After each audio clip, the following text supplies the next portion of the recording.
Hello and Assalamu alaikum. Welcome back to the Sports Side and welcome to the new show that had meant show जिसमें हम cricket पे बात करेंगे। बाकी shows भी हमारे यूट्यूब पे चलते हैं जैसे कि द एथलेटिक एज हो गया और बाकी पीएसएल दीवाने हो गए।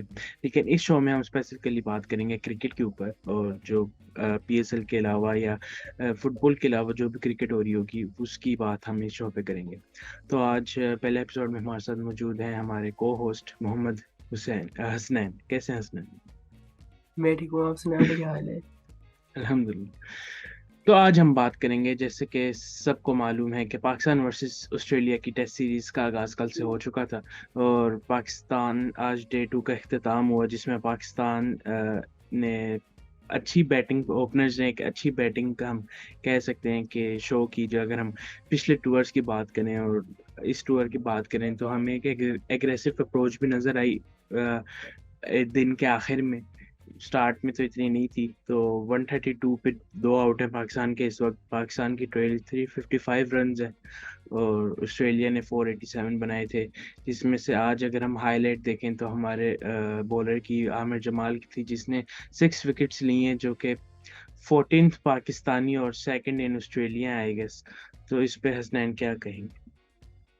नहीं, बहुत इम्प्रेसिव परफॉर्मेंस आई थिंक जिस कैलिबर की ऑस्ट्रेलिया की टीम है, और ऑस्ट्रेलिया में जाके जिस तरह हम लोग उनसे एटलीस्ट कॉम्पीट तो कर रहे हैं ना। यानी कि पिछले दो टूर्स में यही हो रहा था कि वो 500-600 रन लगा देते थे और हम लोग दो दफा आउट हो जाते थे। एटलीस्ट हम फाइट कर रहे हैं और हमने इन्हें 500 भी नहीं करने दिया, और आमिर जमाल ने कमाल बॉलिंग कराई है। आई थिंक शान मसूद ने उसे यूज भी बहुत अच्छे तरीके से किया। जिस तरह डेविड वार्नर आउट हुआ और फिर जिस तरह ट्रेविस हेड आउट हुआ, तो वो सेटअप बहुत अच्छा था शान मसूद की तरफ से। और उसके अलावा जो एनर्जी आमिर जमाल ने आज शो किया, it was amazing. It was just the kind of thing जो पाकिस्तान को चाहिए थी। मुझे मुझे एक ये जो वैगनर नील वैगनर नहीं नील वैगनर नहीं, एक न्यूजीलैंड का बॉलर जो था, जो बहुत अच्छा था, I have forgotten his name, जो लेफ्ट आर्म पेसर था, उसकी फील आ रही थी। जो एफर्ट पुट कर रहा था ना आमिर जमाल, लिटरली ऐसा लग रहा था जैसे वो बॉलिंग करा रहा है आके। तो ब्रिलियंट ब्रिलियंट। और as far as batting is concerned, I think Australia में यही आपको करना चाहिए। आप आराम से बैटिंग करते जाओ, जस्ट बैट लॉन्ग। कोशिश करो कि बंदा कम से कम 100-150 ओवर खेले, और उसके बाद फिर जब उनके बॉलर्स थक जाते हैं, तो जिस तरह उन्होंने हमारे खिलाफ आज स्कोर किया रन्स, तो नीचे हमारे पास भी सरफराज है, हमारे पास फहीम अशरफ भी है जो कि अटैक कर सकते हैं ऑस्ट्रेलिया के बॉलर्स को अगर वो थक गए हों। सलमान आगा भी बहुत तेज क्रिकेट खेलता है बाय द वे। तो आई थिंक अगर बाबर आजम और इमामुल हक की से 100-150 रन की और पार्टनरशिप लगती है कल के दिन, तो आई थिंक पाकिस्तान एक ऐसी पोजीशन पे होगा कि हम लोग 150 ओवर इस पे खेल जाए। आई थिंक उससे ये होगा कि हम लोग गेम में रहेंगे कम से कम। एग्जैक्टली अगर हम पाकिस्तान परफॉर्मेंस की ओवरऑल बात करें तो हमने जब स्क्वाड अनाउंस हुई थी उस दिन भी बात की थी कि most settled test team after a long time ये अनाउंस हुई थी। लेकिन जब 11 अनाउंस हुई थी, एक दिन पहले जब 11 अनाउंस की गई थी उस दिन बहुत लोगों के सवाल थे कि हम 4 बॉलर्स के साथ जा रहे हैं और वो उनमें से भी 2 ऑलराउंडर है और ना और कोई स्पेशल स्पिनर्स भी नहीं था, क्योंकि हमने बैटिंग भी लंबी कर ली और स्पेशलिस्ट बॉलर के साथ भी नहीं जा रहे और स्पिनर के साथ भी नहीं जा रहे। तो उस पे हम बहुत लोगों को डाउट हुआ था। लेकिन जिस हम स्टाइल ऑफ प्ले के साथ हम पाकिस्तान ने क्रिकेट खेली है स्टार्ट में, अगर हम शाहीन के फर्स्ट ओवर की बात करें जो ख्वाजा को 14 रन पड़े थे उस पे वो विकेट्स के लिए किया था, तो हमें एग्रेशन नजर आया।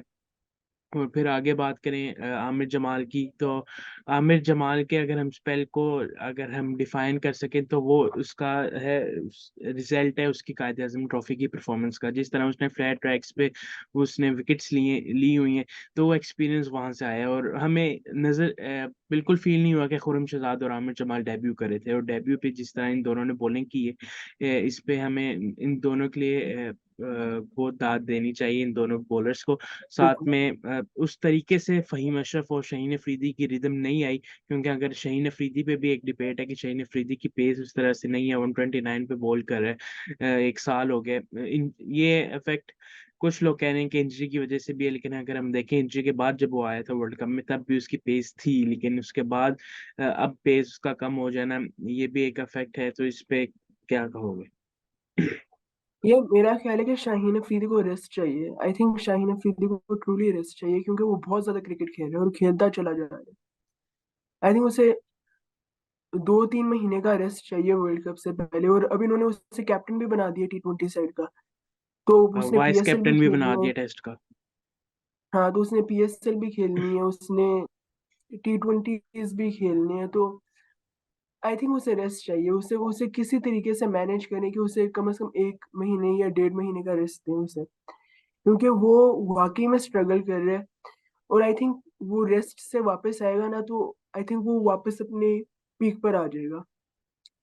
अभी वो क्रिकेट खेल ही जा रहा है, उसे आई थिंक उसे टाइम चाहिए क्रिकेट के अलावा, क्योंकि हमने उससे बहुत ज्यादा बॉलिंग करवाई है, बहुत ही ज्यादा बॉलिंग करवाई है। और वो यंग बॉलर है हमारा, और वो हमारा सुपरस्टार है, और हम उसे जिस तरह मिसट्रीट कर रहे हैं, I think that's a problem. और ऊपर से आपने ये जो बात की कि खुर्रम शहजाद और आमिर जमाल ने, ऐसा लग नहीं रहा था कि वो डेब्यू कर रहे हैं। तो ऑब्वियसली जब आप फर्स्ट क्लास खेलते हो, और इन दोनों बॉलर्स ने पिछले 2 सीजन पूरे पूरे खेले हैं, तो ऑब्वियसली इनकी इनकी फिटनेस लेवल इतनी है कि ये लंबे स्पेल्स भी कर सकते हैं। आज आमिर जमाल ने 8 ओवर्स करवाए, 8 ओवर्स का स्पेल करवाया उसने, और उस स्पेल के दौरान उसने 4 विकेटें ली हैं। तो ब्रिलियंट। और शाहीन को भी रेस्ट चाहिए, और साथ में रेस्ट के अलावा उसे ये जो डिपार्टमेंटल कप अब होने हैं, उसमें जो फर्स्ट क्लास का टूर्नामेंट है, तो उसे शायद वो भी खेलना चाहिए, ताकि कम से कम उसका रिदम तो वापस है। वो बहुत अच्छा बॉलर है, और जिस तरह की वो बॉलिंग करवा रहे हैं, it doesn't reflect how good he is. और ऊपर से अगर उसने स्लो बॉलिंग करवानी है, तो फिर हम मीर हमजा को क्यों नहीं खिलाते? मीर हमजा तो फर्स्ट क्लास भी खेल के आ रहे हैं, हम शाहीन की जगह मीर हमजा को खिला दें। अच्छा, मैं यहाँ पे कट करूंगा। अभी आपने बात की कि उसे पैट्रन कप खेलना चाहिए, तो पैट्रन कप के साथ तो फिर हमने तो न्यूजीलैंड जाना है, तो क्या वो कैप्टनसी ना करे वहां पे? ये उसे ऑब्वियसली उसे न्यूजीलैंड जान, यानी कि वो कैप्टन है तो वो तो जाएगा, लेकिन आइडियल सिचुएशन ये होती कि एक उसे रेस्ट मिलता, और ऊपर से ये जो पैटर्न्स कप है उसके वो कम से कम आखिरी 2-3 मैचेस खेलता। ये एक आइडियल सिचुएशन होती कि वो सारा टाइम रेस्ट करता, और फिर रेस्ट के बाद जब वो वापस आता, तो ऑब्वियसली उसका रिदम भी अच्छा होना था, क्योंकि वो ऐसा लग रहा है जैसे वो उसके अंदर एग्रेशन भी पूरा है, लेकिन it just doesn't look like कि उसके पास वो एनर्जी है जो उसके पास पहले हुआ करती थी आउट करने के लिए। और वो पहले अनप्लेबल बॉल्स कराया करता था, वो चीजें हो ही नहीं रही। तो दैट्स द इशू बेसिकली। बिल्कुल, मैं एग्री करूंगा इस बात से, लेकिन अभी हम ओवरऑल तो हमने बात कर ली कि टेस्ट मैच पे क्या हुआ। हम थोड़ा बारी बारी आते हैं, स्टार्ट करते हैं कि डेविड वार्नर के 164 से। और David Warner loves Pakistan, Pakistan जहां भी देखे, जोन सा भी फॉर्मेट हो, उसे तो रन्स करना फर्ज समझता है। तो डेविड वार्नर की इनिंग्स पे क्या रेट करेंगे? साथ में उस्मान ख्वाजा ने जो 41 रन स्टार्ट में दिए, तो इसमें हमने चांसेस भी ड्रॉप किए थे स्टार्ट में, उस पे भी आगे जाके बात करेंगे, लेकिन सबसे पहले डेविड वार्नर की इनिंग्स को कैसे रेट करें? ये डेविड वार्नर जो है ना, वो पाकिस्तान के खिलाफ एक फिनोम है। वो पाकिस्तान के खिलाफ हमेशा स्कोर करता है रन। और वो असल में उसको जो चीज मदद करती है ना, वो ये चीज है कि वो अग्रेसिव खेलता है, और पाकिस्तान की टीम पैनिक कर जाती है जब वो अटैक करता है। हमें हमेशा यही होता है। हमने T20 वर्ल्ड कप में भी यही देखा था। हम लोग जब भी वर्ल्ड कप होता है उसके अंदर ODIs का, हम उसे 100 रन भी खाते हैं, और वो लिटरली हमें गेम से बाहर निकाल देते हैं। 300 वो हमेशा कर देते हैं, इसी वजह से करते हैं क्योंकि डेविड वार्नर उनमें बड़े रन करता है।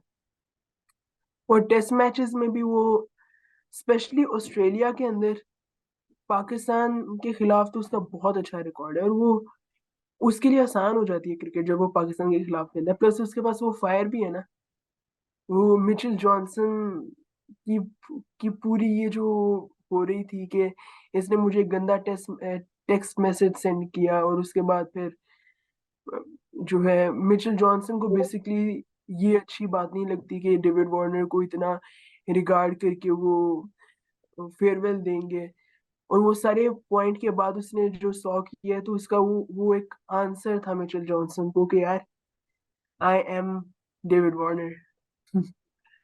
और उस्मान ख्वाजा हमेशा सॉलिड है। उसकी सबसे अच्छी बात है कि वो बहुत सिंपल तरीके से बैटिंग करता है। और वो चांस में ख्याल से आमिर जमाल की तरफ से ही था, वो अब्दुल्ला शफीक ने कैच ड्रॉप किया था। तो वो अगर आउट जल्दी हो जाता तो पाकिस्तान शायद ऑस्ट्रेलिया को और भी जल्दी आउट कर देता, लेकिन चलो खैर है। हम लोगों ने उन्हें 500 नहीं करने दिए, ये एक विन विन है।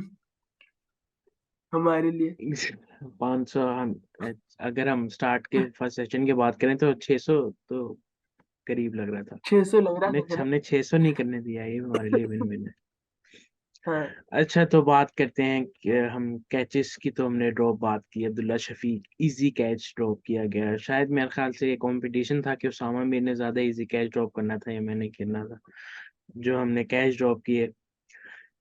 इस पे एक मैं खुरम शहजाद ने भी ड्रॉप। उस पे भी मैं बात करता हूँ, लेकिन मैं इस पे कहना चाहूंगा कि क्या ये हमारी तरफ से है कि हम हर 2 महीने बाद कोच चेंज करें।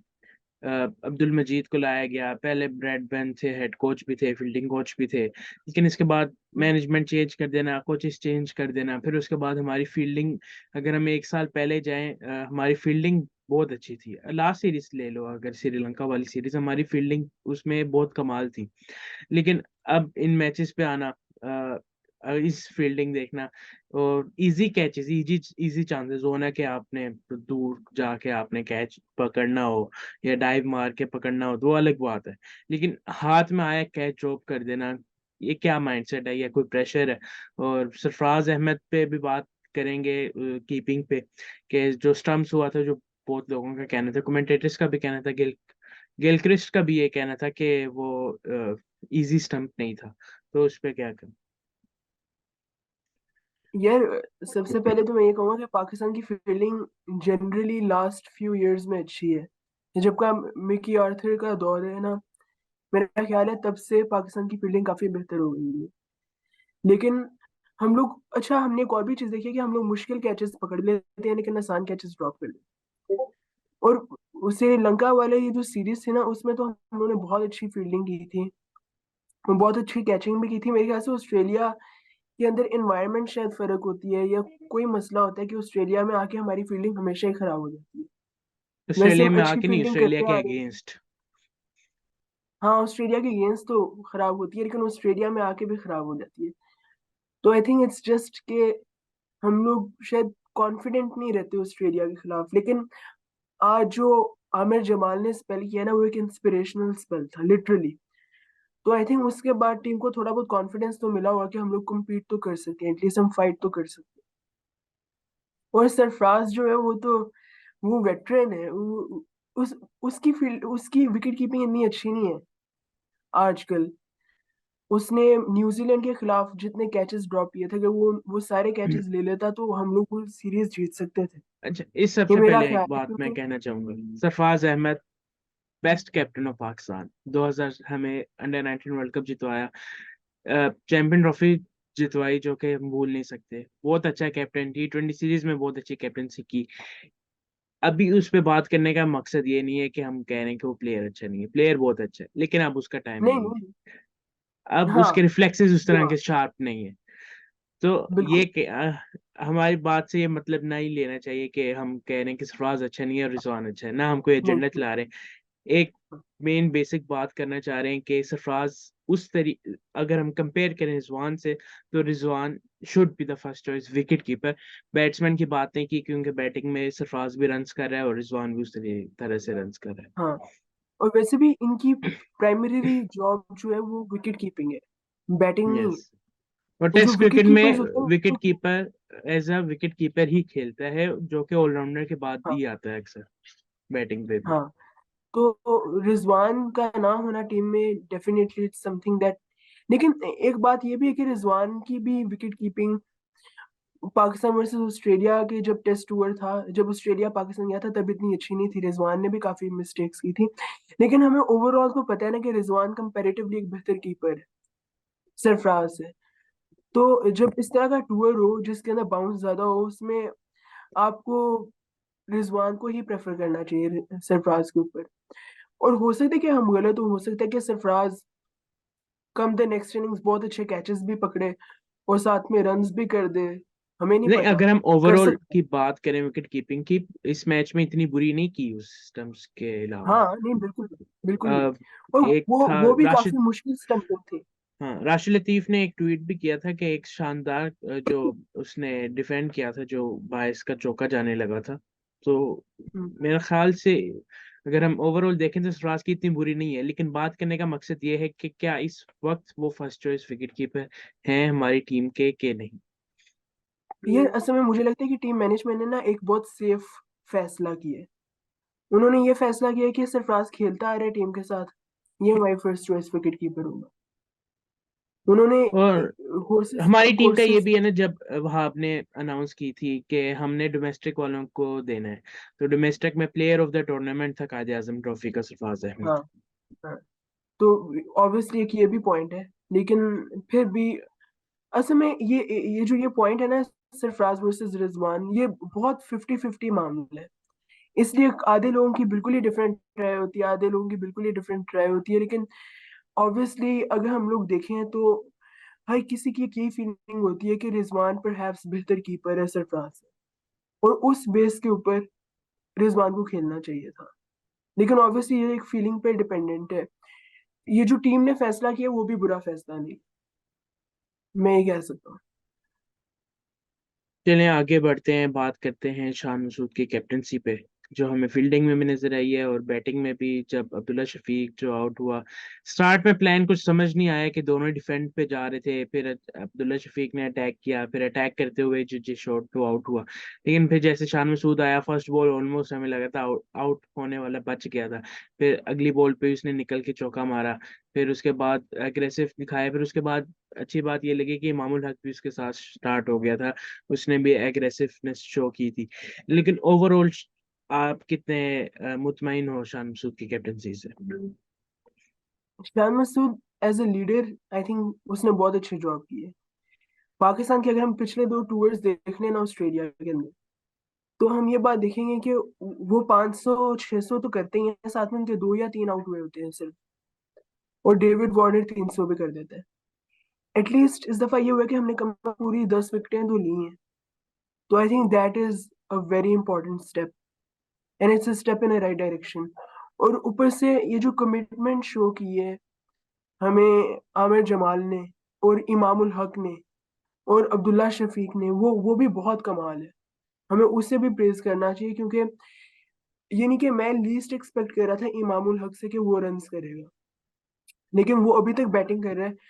और ठीक है, प्ले एंड मिसेस हैं, लेकिन जो सॉलिडनेस थी ना इमाम और अब्दुल्ला की, मेरे ख्याल से उन्हें उसी तरीके से बैटिंग करते रहना चाहिए था। आई डोंट थिंक रन्स इतने मैटर करते हैं दिस पॉइंट।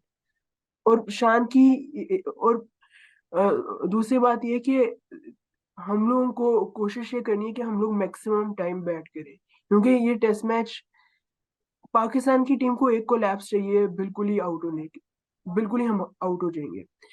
लेकिन अगर हम लोग बैटिंग करते रहते हैं, चाहे हम लोग रन इतनी तेज से ना भी करें ना, तो by the end of the day हम लोग कम से कम उनके बॉलर्स को थका देंगे। और फिर जब उन्होंने आखिरी इनिंग्स में हमारे खिलाफ बॉलिंग करानी होगी, फिफ्थ डे में या फोर्थ डे में, तो वो इतने फ्रेश नहीं होंगे। तो एटलीस्ट हमें ये चीज, we have to keep this thing in our mind. और दूसरी चीज ये कि जो अभी शान मसूद ने बैटिंग की है, वो अच्छा लग रहा था, उसने इंटेंट भी शो किया, लेकिन काफी ज्यादा प्लेन मिसेस थे। इसका मतलब ये है कि उसे ये चीज कम से कम समझनी चाहिए थी कि perhaps he needed to give a bit more respect to the bowlers. मेरा तो यही ये बात ख्याल है उसने। मैं करना चाह रहा था कि एंड पे थोड़ा सा रैश भी हो गया था और जल्दी करने की कोशिश में अपनी विकेट भी दे हाँ, दी थी। देखिए ना, अब्दुल्ला शफीक और शान मसूद दोनों ने अटैकिंग शॉट पे अपनी विकेट दी है। उनके बॉलर्स ने कोई बहुत आउटस्टैंडिंग डिलीवरीज नहीं की हमारे दो बैटर्स को आउट करने के लिए। मैं बस ये होप कर रहा हूँ कि इमाम और बाबर थोड़ी लंबी बैटिंग करें कल, और कम से कम इतनी बैटिंग करें कि पाकिस्तान कम से कम ये यानी कि 150 रन की पार्टनरशिप लगाए कम से कम, ताकि पाकिस्तान एक ऐसी 150 की पोजीशन पे हो कि हम पार्टनरशिप और बिल्कुल फिर मैच ना हारें। बाबर रन आउट हो जाए। नहीं नहीं होता। इमाम से रन आउट करवा देगा आज किसी को, कल किसी को, आज 100%। भी शान होने वाला था। शान भी होने वाला था, अब्दुल्ला भी शुरू में मेरे ख्याल से होने वाला था, लेकिन चलो खैर है। आई मीन बैटिंग कर रहे हैं ना, बस बैटिंग करते रहे, बस ये यही पॉइंट है। लेकिन मेरे ख्याल से पिच इतनी इतनी मुश्किल नहीं है बैटिंग करने के लिए, फ्लैट ही है, काफी फ्लैट पिच है, बाउंस बहुत ज्यादा है, और बॉल सीम भी कर रही है। लेकिन अगर बंदा ज्यादा यानी कि ऊट पटांग हरकत ना करे बैट के साथ, तो बंदा लंबा खेल सकता है। टेम्परामेंट चाहिए, कमिटमेंट चाहिए कल आमिर जमाल ने बैटर्स भी के कहा लिए। था कि जो पिच है वो आहिस्ता आहिस्ता बैटिंग फेवर हो रही है। तो हाँ अगर हम अ, करीब भी पहुंच जाते हैं, अगर हम ट्रेल एक 100 रन पे भी अगर हम छोड़ देते हैं, और फिर अगर हम अपनी बॉलिंग पे देखें तो हमारी बॉलिंग कैपेबल तो है 10-10 मोर विकेट्स ले सके।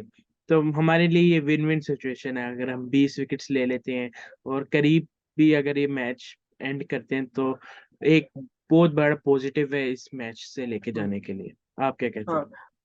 हाँ बिल्कुल। अगर अगर हम लोग 300 ये कितने इन्होंने 380 480 रन किए ना, अगर हम लोग 380 हाँ, रन कर लेते हैं, तो इसका मतलब 487। है कि हम लोग तो, हाँ, तो इसका मतलब है हम तकरीबन 100 ओवर और यानी कि 80 100 ओवर और बैटिंग करेंगे। इसका मतलब है कल का हम पूरा दिन और बैटिंग करेंगे। अगर हम हाँ तो पिच की फिर सिचुएशन देखें और सेंसिबल तरीके से खेलें तो 355 रन्स चाहिए और हमारे सिर्फ 2 आउट हैं। और अभी बाबर ने भी आना है, सूद ने भी आना है, सरफराज ने भी आना है, और हमारा अगर हम देखें तो हम 2 ऑलराउंडर्स के साथ जा रहे हैं। फहीम भी है, आमिर जमाल फहीम भी भी है, है। शाहीन अफरीदी भी आप कह सकते हो अगर वो सेंसिबल होके खेलें तो। मेरे हाँ मेरा ख्याल से तो अगर हम अभी की सिचुएशन देखें और डे 2 है, डे 3 पे अगर हम इस पिच को देखें तो हमें ये लीड की तरफ जाना चाहिए, ना कि हम सेफ खेलने की तरफ जाएं। हम्म। वैसे भी जो ग्रासी पिचेस होती है ना, वो थर्ड डे पे सबसे अच्छी कंडीशन होती है बैटिंग करने की। तो कल यस। थर्ड डे, कल हम लोग को बिल्कुल लंबी बैटिंग करनी चाहिए। और एम ये नहीं है कि हम लोग भी 450 या 500 रन करें। एम ये है कि हम लोग उनके कम से कम करीब तो पहुंचे। हम उनके करीब पहुंचेंगे, वो फोर्थ डे में बैटिंग करने आएंगे, उन्हें तेज बैटिंग करनी पड़ेगी। इसमें वो गलतियां करेंगे। अगर उन्होंने गलतियां की, तो फिर वहां पर थोड़ा बहुत चांस ओपन हो जाता है कि आप शायद वापस आ जाओ गेम के अंदर। लेकिन एम अभी यही होना चाहिए कि गेम से बाहर नहीं निकला, गेम के अंदर अंदर ही रहना है, और ऑस्ट्रेलिया के साथ साथ ही चलना है। अगर हम लोग कोई बहुत ही आउटस्टैंडिंग चीज करने की कोशिश करेंगे, तो फिर गलतियां होंगी हमसे। बेसिक क्रिकेट खेलें जिस तरह आज खेलिए, बस दैट्स इट। Exactly exactly। हमें सिर्फ बेसिक क्रिकेट खेलनी है, ना हमें कुछ ज्यादा करने की जरूरत है। जो अभी खेल रहे हैं इसी माइंडसेट के साथ जाएंगे तो होगा। हम अगर अच्छे एफर्ट्स के साथ भी खेलें, अगर हम फाइट करते हुए हारेंगे, हमें कोई इसमें हमारे लिए हाँ तब भी बिल्कुल विन विन सिचुएशन है। क्योंकि बिल्कुल बिल्कुल। हम लास्ट 2 इयर्स भी हमने देखे हैं वो इस मैच में हमें एग्रेशन और जो हमारी एफर्ट है वो बहुत अच्छी लगी है। तो आगे हम बात करेंगे अंडर 19 एशिया कप पे, जिसमें इंडिया और पाकिस्तान दोनों सेमीफाइनल हार चुके हैं। पाकिस्तान जो यूएई से हार गया है, 11 रन से यूएई जीत चुकी है। यूएई ने ऑल आउट किया पाकिस्तान को एंड पे। अगर हम पाकिस्तानी बैटर्स की पे बात करें, कोलैप्स हुआ एक किस्म का स्टार्ट में। शामिल हुसैन जिन्होंने लास्ट मैच में अच्छा किया था, लेकिन अगर हम ओवरऑल टूर्नामेंट पे बात करें, वो उन्होंने किसी मैच में खास परफॉर्मेंस दी नहीं। लास्ट मैच जो अफगानिस्तान के खिलाफ था सिर्फ उसी में दी। आज भी वो 0 पे आउट हुए। फिर शाहजेब थोड़ा सा अच्छा लग रहे थे, स्टार्ट 14 बॉलों पे 11 रन बना के वो भी आउट हो गए। फिर अवैज और साद की पार्टनरशिप बहुत अच्छी थी, लेकिन जब जैसे ही वो आउट हुए उसके बाद सारा कोलैप्स होना शुरू हो गया। राजुल्ला भी जल्दी चले गया, अरफात मिन्हास और नजब खान के बीच में जो रन आउट हुआ था। फिर उसके बाद अरफात मिन्हास फिर खुद रन आउट हो गए। फिर उसके बाद अली असफंद और आमिर हसन ने एक अच्छा हमें दिया प्लेटफॉर्म, बना रहे थे, पार्टनरशिप अच्छी जा रही थी। लेकिन उसके बाद फिर आमिर हसन फिर आउट हो गए। फिर उसके बाद मोहम्मद जिशान ने एंड पे आके थोड़ी कोशिश की, लेकिन आखिरी ओवर में 12 रन चाहिए थे, जो कि सिर्फ एक रन हुआ। और आखिरी ओवर में 2 विकेट्स ली हुई ने, और वो फाइनल खेलने जा रही है बांग्लादेश के खिलाफ। Two big teams, Pakistan and India, जिनका अगर हम बात करें, पाकिस्तान का तो इतना सेटअप नहीं है नीचे से, लेकिन अगर हम इंडिया का बात करें, इंडिया का एक प्रॉपर सेटअप है। इससे पहले पाकिस्तान ने इंडिया को भी हराया लीग स्टेज में। तो क्या वजह है कि पाकिस्तान इंडिया दोनों एशिया कप के फाइनल से बाहर हो गए? अच्छा, मैं पाकिस्तान की तो ये बात करूंगा कि पाकिस्तान की टीम इस पूरे एशिया कप में बेस्ट टीम लग रही थी, और इसमें कोई डाउट नहीं। आज बिल्कुल एक एक अनहैपनिंग सा बैटिंग कोलैप्स हुआ, और वो मतलब सारा मोमेंटम टूट गया, सब कुछ खत्म हो गया, यानी कि जज्बात भी बदल गए, सब कुछ बदल गया एकदम। मुझे लगता है कि ये पैनिक बहुत जल्दी कर लेते हैं पाकिस्तान। इन्होंने एक तरीके से चोक ही किया ना, आज भी और चोक ही एक किया, यानी कि चेंज हम। भी किया हमने, तैयब आरिफ को बिठा दिया सेमीफाइनल में, जो एक पूरा टूर्नामेंट खेलते आ रहा है, हमने उसको बेंच कर दिया। हाँ, ये भी। वैसे तैयब आरिफ एक बहुत अच्छा प्लेयर है, मेरे ख्याल से इसने पीजीएल में भी अच्छी परफॉर्मेंसेस दी हुई हैं कुछ, तैयब आरिफ ने, if I am not wrong. Yes, लेकिन भावलपुर पॉइंट से। सिर्फ ये है कि हम लोग चोक कर जाते हैं, और हम लोग आज भी चोक कर गए। आई थिंक कि हम लोग बेहतर क्रिकेट खेल सकते थे आज भी। मैंने थोड़ी बहुत अली असफन की बैटिंग देखी थी, वो बिल्कुल उससे स्पिन खेली नहीं जा रही थी, वो बिल्कुल क्लूलेस था कि उसने रन किस तरह करने हैं, तो I think that was an issue. और अगर ये जो अजान प्लेयर है ना, मैं उससे बहुत इम्प्रेस्ड हूँ। वो लंबी बैटिंग करता है, वो बैटिंग करता जाता है, लेकिन वो भी एक गलत मौके पे रन आउट हो गया मेरे ख्याल से। उसके बाद फिर सात बेग भी एक बुरी बॉल पर आउट हो गया। उसके बाद फिर दो तीन और रन आउट हो गए। एक बिल्कुल ही एक अजीब सी सिचुएशन बन गई, और फिर हम लोग अल्टीमेटली हार गए। एक काफी मायूसी वाला दिन कह सकते हैं, बंदा क्या कह सकते हैं। और as far as India is concern, मुझे इंडिया की टीम इतनी अच्छी नहीं लगी इस अंडर 19 वर्ल्ड कप। वो हमसे भी हार गए, और उनके बॉलर्स के अंदर बिल्कुल भी कोई एक ऐसा बॉलर नजर नहीं आता जो कि तंग करेगा किसी भी टीम को। आज बांग्लादेश के खिलाफ भी बिल्कुल ऑर्डिनरी सी बॉलिंग कराई उन्होंने। तो आई थिंक कि पाकिस्तान पाकिस्तान बेहतर बैटिंग कर सकता था मेरे ख्याल से। मेरा अभी भी ख्याल है कि पाकिस्तान अंडर 19 वर्ल्ड कप की एक काफी स्ट्रांग टीम होगी, लेकिन अजीब तरीके से आज मैच हारे हैं, बहुत अजीब तरीके से हारे अगर हम इंडिया की बात करें, इंडिया ने दोनों मैच जो हारे हैं इस एशिया कप में, उनसे डिफेंड नहीं हुआ। मतलब हैं। हाँ, उनसे डिफेंड नहीं हो पाया। तो अगर हम वर्ल्ड कप पे जाएं, पाकिस्तान अंडर 19 का वर्ल्ड कप भी अगले महीने से स्टार्ट है। तो जो हमारे ग्रुप्स जो मिले, जिसमें अफगानिस्तान भी है, नेपाल भी है, तो अगर हम देखें एज कम्पेयर टू अदर्स, हमारा ग्रुप आसान है और हमें आगे क्वालिफाई भी करना चाहिए जिस तरीके से हमारी पाकिस्तान टीम है। लेकिन अभी जो एक चीज नजर आई, मोहम्मद यूसुफ हमारे हेड कोच हैं, जिस तरीके से टीम को लेके चले, लेकिन एक चीज इस एशिया कप में नजर आई, हमने चेंजेस बहुत की। हम हमारे पास एक प्लान नहीं है कि हमने किस प्लान को लेके जाना है। मेरे ख्याल से वो शायद ट्राई करना चाह रहे थे इस एशिया कप में, ताकि वो वर्ल्ड कप के लिए प्रिपेयर हाँ, कर सके। तो बिल्कुल। अगर इस एशिया कप में इनको प्लान मिल गया, और अगर एक ये पूरे प्लान के साथ जाते हैं वर्ल्ड कप में, तो हमें मैं ये नहीं कहता हमें वर्ल्ड कप जीतना चाहिए। जीतना चाहिए, एज अ पाकिस्तानी हम कहेंगे कि वर्ल्ड कप जीत के आए, लेकिन हमें सेमीफाइनल्स तक या उस ऊपर तक हमें जरूर जाना चाहिए, जिस जो हम टीम बिल्कुल देख रहे हैं एशिया में हमारी। ओन पेपर, जो मोहम्मद कैफ कहते हैं कि ओन पेपर होना चाहिए, जीते जो मर्जी, ओन पेपर हमारी बहुत स्ट्रॉन्ग टीम है। और बेस्ट टीम यूएई से हार जाना, ये इट्स अनदर बैड डे, हम इन द अनॉर्मल कह ऑफिस हम सकते कह सकते हैं। हैं। हाँ, कोलैप्स ही हुआ ना एक बैटिंग का। मुझे मुझे कोलैप्स से भी मसला नहीं है, मुझे मसला ये है कि बिल्कुल पैनिक सिचुएशन थी। और रनआउट्स हुए हैं हम अ, मोस्टली।